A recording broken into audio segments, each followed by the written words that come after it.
નમસ્કાર, ક્રેક જીપીએસસીમાં આપ સર્વનું સ્વાગત છે। ખાસ કરી અને વિદ્યાર્થીઓને જે વિષયમાં તકલીફ પડે છે એ ગણિત અને એ વિષયમાં પણ જે ટોપિકમાં તકલીફ પડે છે એવી ક્ષેત્રફળ અને પરિમિતિ અને બીજું છે પૃષ્ઠફળ અને ઘનફળ। તો આ ચારેય ચેપ્ટર્સને એટલે આમ કહેવાય છે બે ચેપ્ટર, ક્ષેત્રફળ પરિમિતિ એક સાથે સમજવાનું હોય છે, પૃષ્ઠફળ અને ઘનફળ એક સાથે સમજવાનું હોય છે। તો આ પ્રકરણોમાં આપને બિલકુલ તકલીફ ન પડે એટલા માટે બેઝિકથી લઈ અને અપ લેવલના કેવા પ્રકારના પ્રશ્નો પૂછાય છે તમામનું સોલ્યુશન આપવા માટે હું ખાસ હાજર થયો છું। ખાસ રીઝન પાછું એ પણ છે કે આ જે પણ પ્રકરણો છે એ આપના શાળાકીય અભ્યાસ દરમિયાન છેલ્લે આપેલા હોય છે।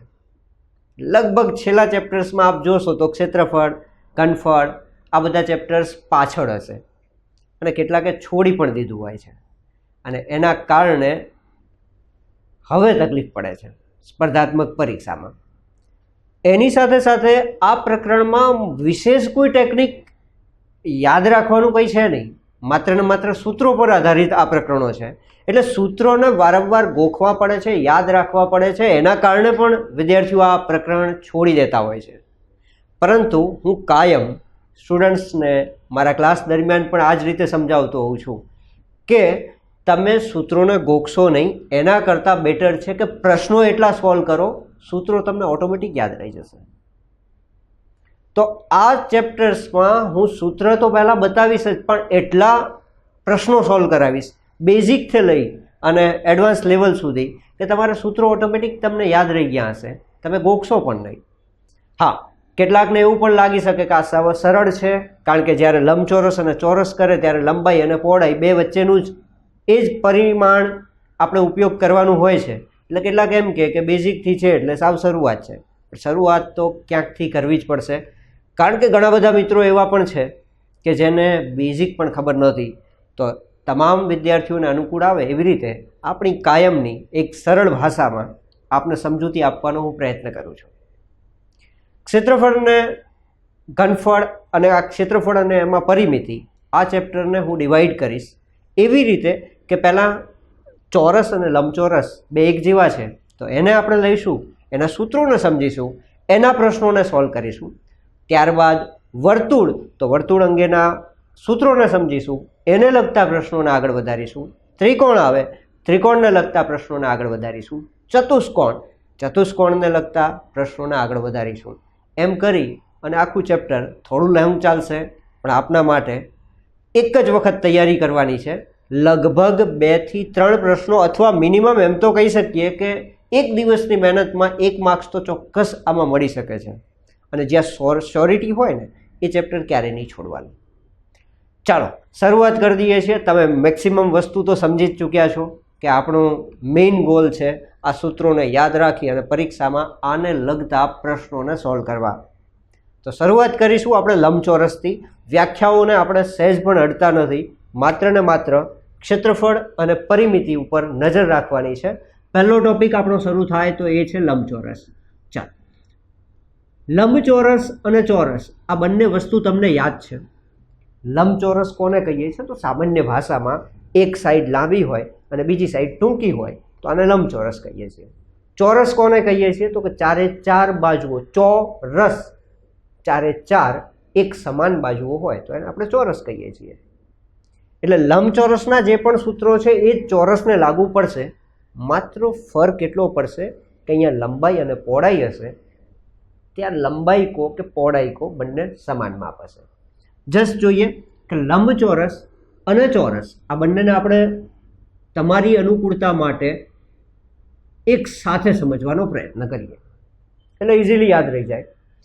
લંબચોરસમાં શું હોય તો કે લેન્થ, એને આપણે ગુજરાતીમાં લંબાઈ કહીએ છીએ અને બીજી હોય બ્રેથ, એને આપણે પહોળાઈ કહીએ છીએ। અલગ અલગ બુક્સમાં અલગ અલગ જગ્યાએ તમને સિમ્બોલ્સ અલગ અલગ મળી શકે, પરંતુ હું નોર્મલી લેન્થ આપણે કહીએ છીએ એટલે લંબાઈને એલ વડે બતાવું છું, પહોળાઈને બી વડે બ્રેથ વડે બતાવું છું। કેટલીક જગ્યાએ તમે એક્સ અને વાય પણ લઈ શકો છો, કેટલીક જગ્યાએ એ અને બી પણ લીધું હશે। જરૂર નથી કે બી આના માટે જ લેવું, એ એના માટે જ લેવું, ગમે ત્યાં લઈ શકો છો। ચાલો લેન્થ અને બ્રેથ બંનેમાં હોવાની લંબાઈ અને પહોળાઈ. પરંતુ અહીંયા જોશો તો આ મેં દોર્યું એ લંબચોરસ છે, એટલે કે એક સાઈડ તમને લાંબી દેખાય છે.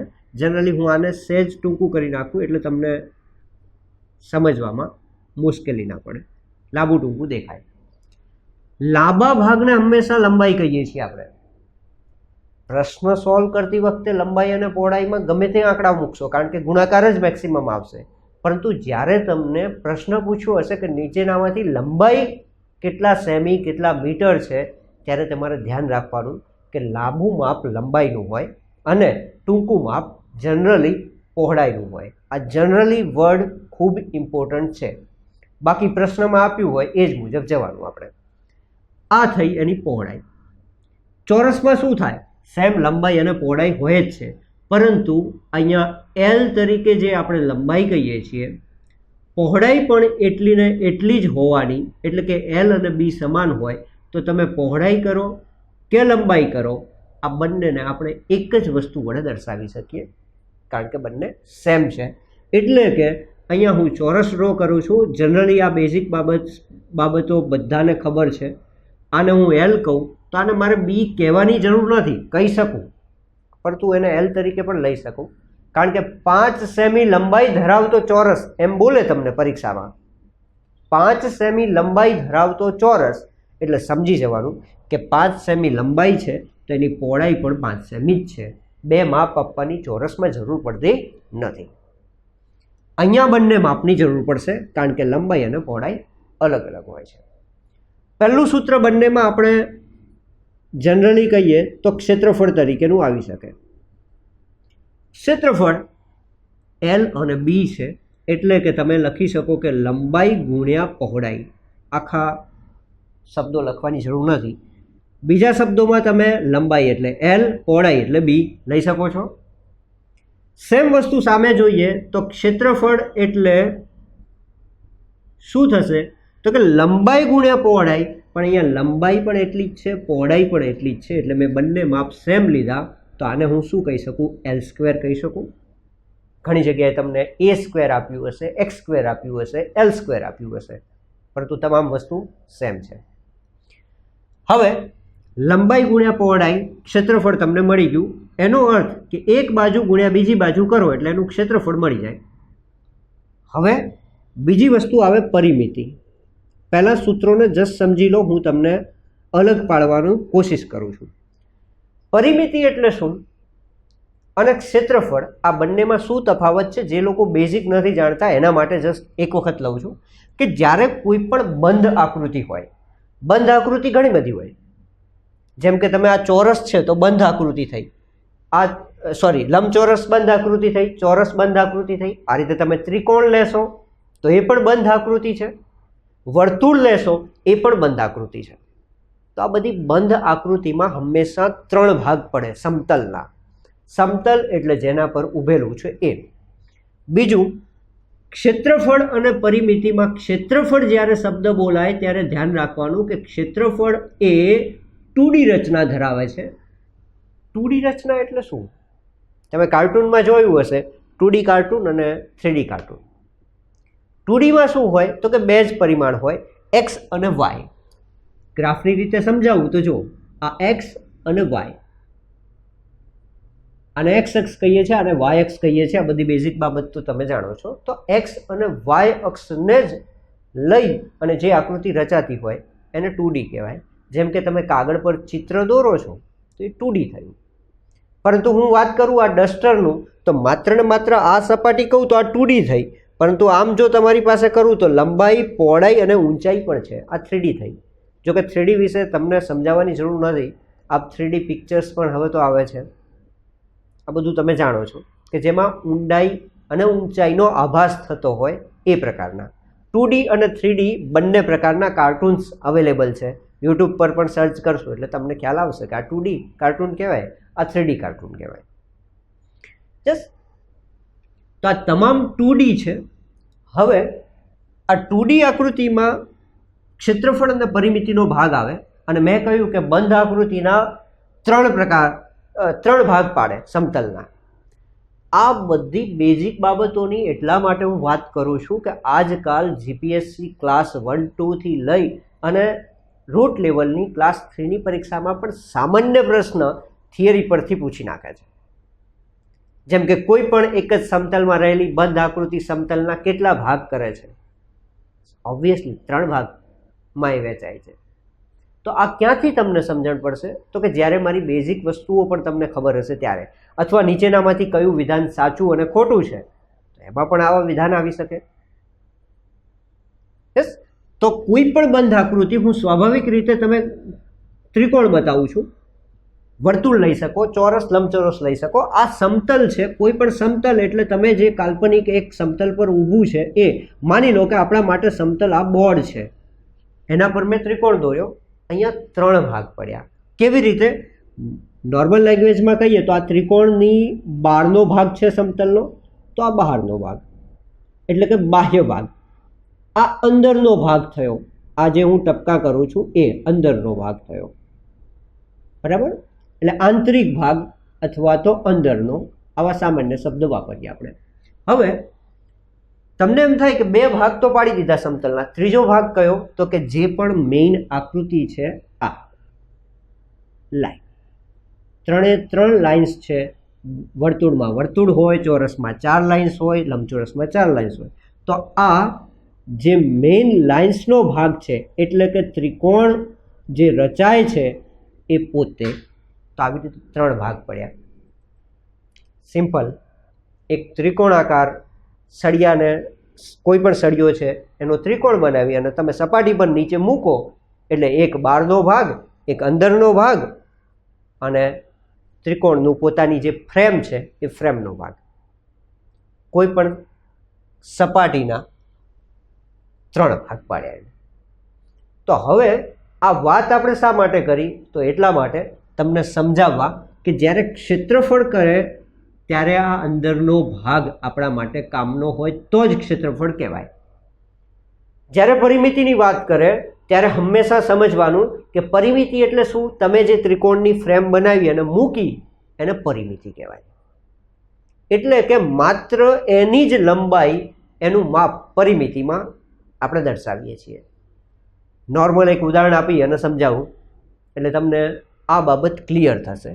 કોઈ ખેતર છે, આ ખેતરને મારે ખેતરમાં અનાજ ઉગાડવું છે. તો હું અનાજ ક્યાં ઉગાડીશ? અહીંયા કિનારીએ કિનારીએ વાવીશ અને અંદર ઢોર ઢાંખર રાખીશ અથવા તો બેસીશ, એવું છે? નહીં. કેમ?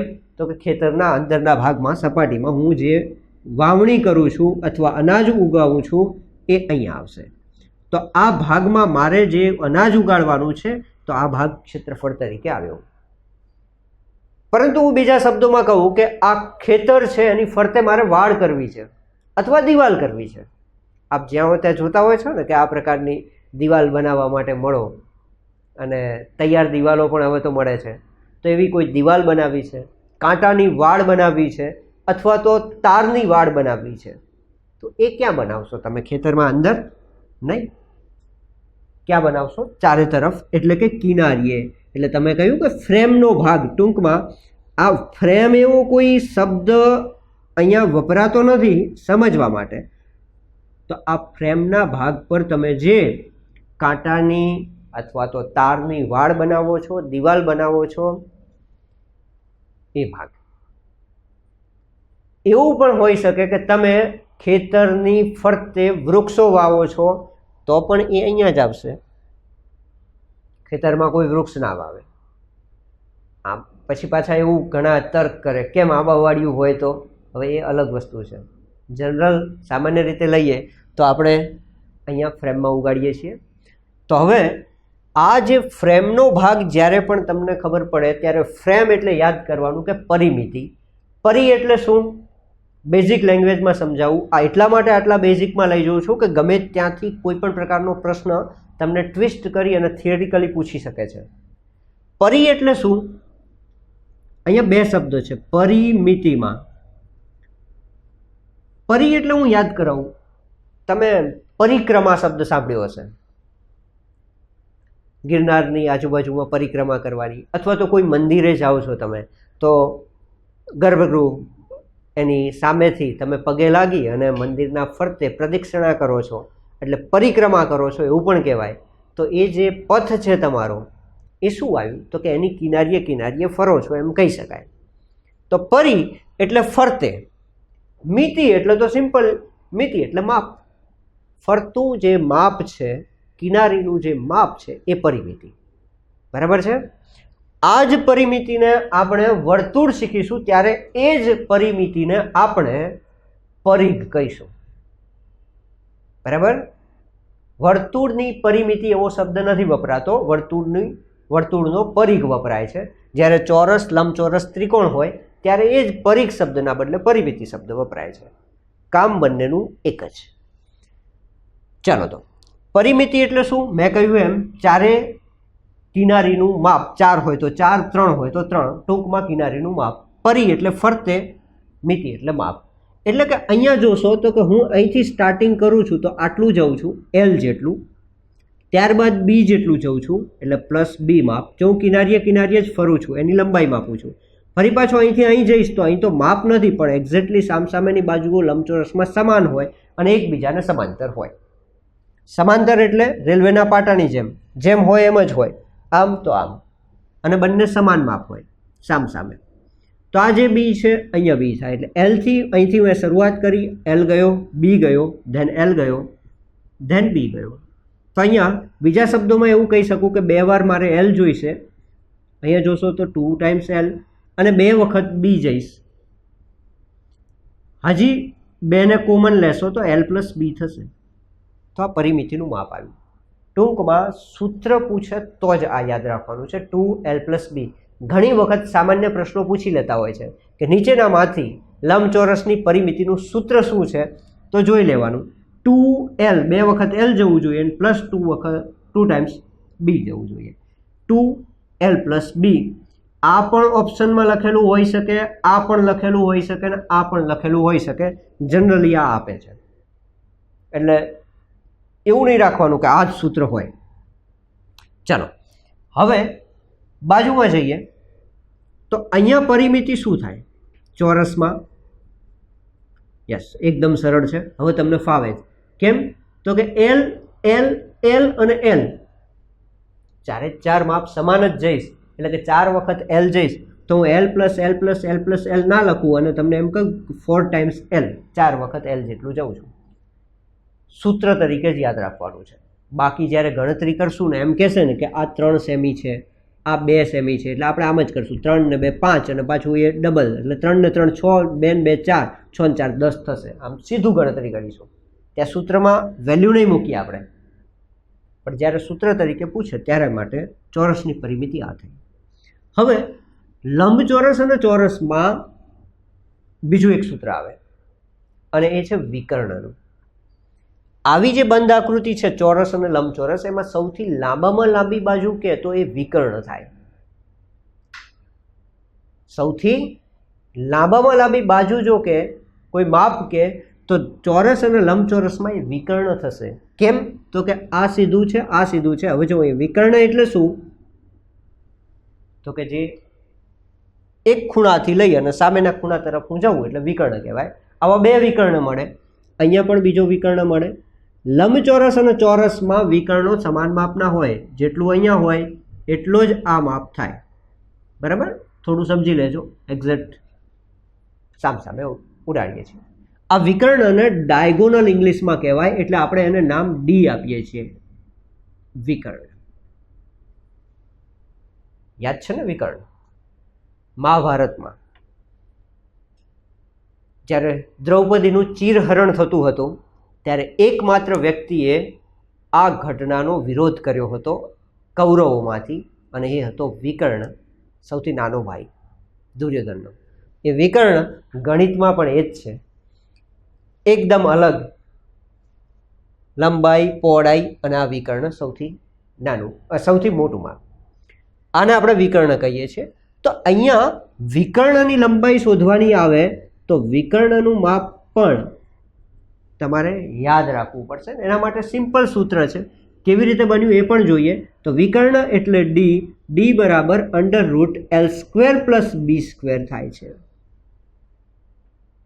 આવું સૂત્ર કેવી રીતે આવ્યું? L² + B². કાટકોણ ત્રિકોણમાં પાયથાગોરસનો પ્રમેય આવ્યો અને એને કારણે L² + B² √ માં સૂત્ર આવ્યું. હું તમને સમજાવું કેવી રીતે થયું. આ જસ્ટ સમજો.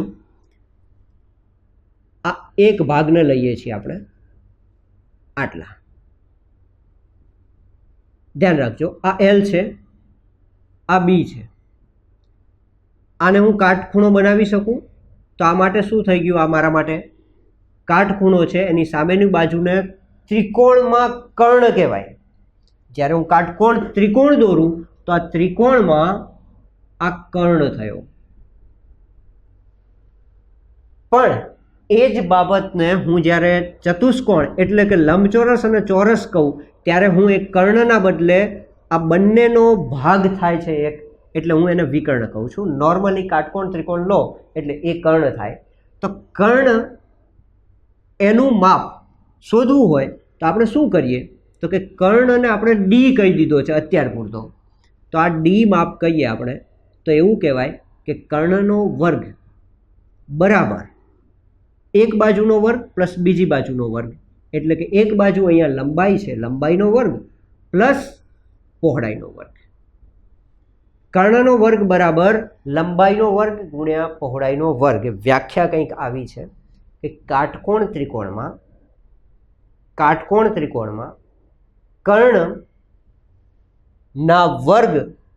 કર્ણનો વર્ગ એ બાજુઓના વર્ગના માપના સરવાળા જેટલો થાય, અથવા બાજુઓના માપના વર્ગના સરવાળા જેટલો થાય. બાજુઓના માપ L અને B, એના વર્ગના સરવાળા જેટલો કર્ણનો વર્ગ થાય.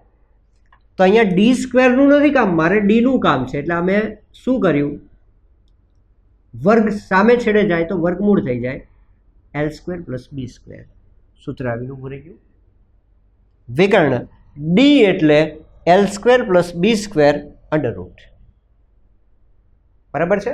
બહુ ગોખવાની કોશિશ ન કરશો. તમને જ્યારે પ્રશ્ન આવશે ત્યારે હું તમને સમજાવીશ.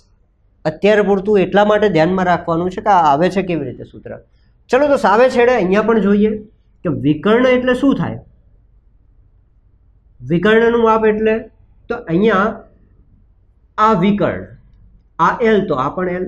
હવે જો અહીંયા વિકર્ણ એટલે D થયો તો D² બરાબર આનો વર્ગ, કર્ણનો વર્ગ બે બાજુઓના માપના સરવાળાના બે બાજુઓના માપના વર્ગના સરવાળા જેટલો થાય. પરંતુ અહીંયા બંને માપ સમાન છે, L² + L². તો શું થયું? 2L² થયું. L² + L², 2L². પણ આ કોનું માપ મેં કર્યું? D² નું. હવે D બરાબર શું થાય? તો વર્ગમૂળમાં થશે 2L². બેનું વર્ગમૂળ ના નીકળે પણ L² નું નીકળે, એટલે વર્ગમૂળમાં બે એમને એમ રાખીએ, L² નું વર્ગમૂળ L થાય. તો આ વિકર્ણનું માપ આવી ગયું. D એટલે √2L. બાજુની લંબાઈ અથવા પહોળાઈ જે કોઈ સમાન છે એ ખબર હોય તો વિકર્ણનું માપ તરત √2 વડે ગુણો તો હાજર થઈ જાય. ક્લિયર? તો આ તમામ સૂત્રો તમને જે મેં બતાવ્યા, ક્ષેત્રફળ, પરિમિતિ અને વિકર્ણ, આ 3 સૂત્રોને આપણે યાદ રાખવાના છે. એની સાથે મેં તમને કેટલાક થિયરિકલ પોઈન્ટ્સ સમજાવ્યા, એને પણ યાદ રાખવાના છે. હવે આપણે નેક્સ્ટમાં પ્રશ્નો સમજીશું અને આ તમને સૂત્રો ઓટોમેટિક યાદ રહી જશે.